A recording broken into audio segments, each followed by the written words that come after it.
سلام بچه‌ها، خوش اومدید به این ویدیو. تو این ویدیو میخوام با هم دیگه یه اسپیکر بلوتوثی با هم بسازیم.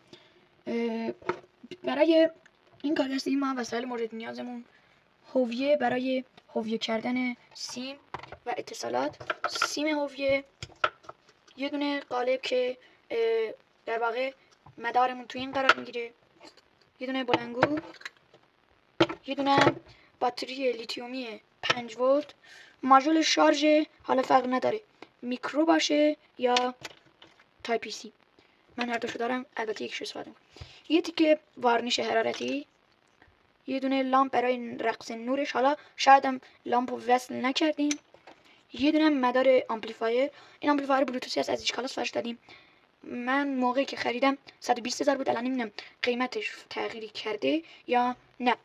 خب ما تو اول کار باید البته یه دونه هم دکمه نیاز داریم. ما تو اول کار این سیم جریان برق آمپلیفایرمون رو به مدار به باتری وصل کنیم و باتری رو هم به مدار وصل کنیم. خب من این کارا رو بکنم، فیلم رو استاپ کنم. خب یک تیکه از این وارنیش رو میکنیم اینجا، دکمه‌مون رو میاریم، کلید روشن خاموشمون رو میندازیم توش. خب اینجوری به این صورت در میاد. میندازیم توش، اینو میندازیم این ته جلو دستمون نگیره. خب میریم سراغ بقیه کار. سیمای کلید رو تا میزنیم. ما باید یه سری کلید رو به باتریمون وصل کنیم.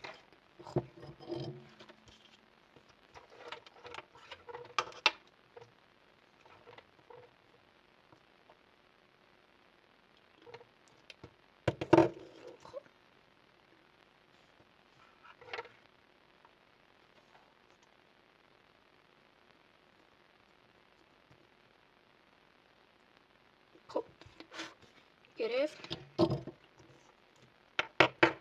این سرمونم به چی وصل میکنیم؟ مثبت آمپلیفایرمون. سیم قرمز میشه همون سیم مثبت. خب تا میزنیم بپیچونیم دورش. خب امتحان کنیم میبینیم درست وصل کردیم تا الان. میبینید که آمپلیفایر داره چشمه میزنه، پس درست بود تا اینجای کارم. خب اینجا میریم هویه میکنیم دوباره این دوتا سیمو به هم تا محکم بشه.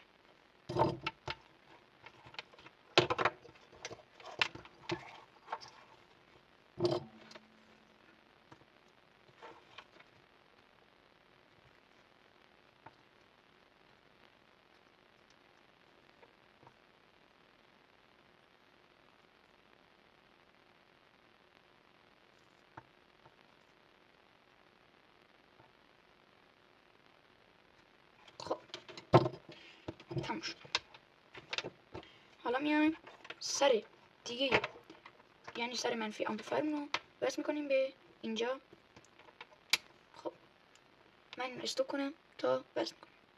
خب سیمو وصل کردیم، وارنیش همینجوری زدیم دورش که اتصالی نکنیم مدار موقعی استفاده. خب بریم کاری بعدی برای چی هستش؟ برای آمپلیفایرمون هستش. خب میریم یکی بلنگو رو میاریم، یکی از سیم های خروجی آمپلیفایر رو انتخاب میکنیم. من اینو انتخاب میکنم چون باز نشده، باز شده. خب اینجا نگاه میکنیم میگه زرد مثبت و آبی منفی. خب من اینا رو اتصالی بدم. خب بچه‌ها یه تستی داشته باشیم از صداش امتحانی. اینا رو بس کردم، دکمه رو جا گذاشتم. خب تست کنیم صداشو.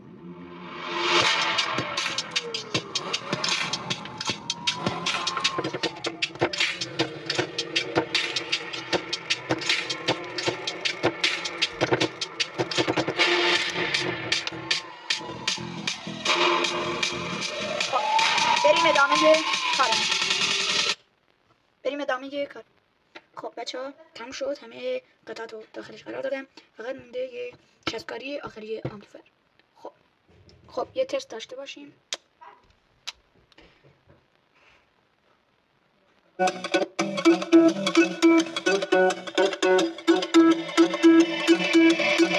wanna follow where she goes. I think about her and she knows it. I wanna let it take control. Cause every time that she gets close, yeah, she pulls me in. خب بچه‌ها ممنون که تا آخر ویدیو رو نگاه کردید. ممنون شما رو لایک کنید و کانال ما رو دنبال کنید و ما حمایت کنید.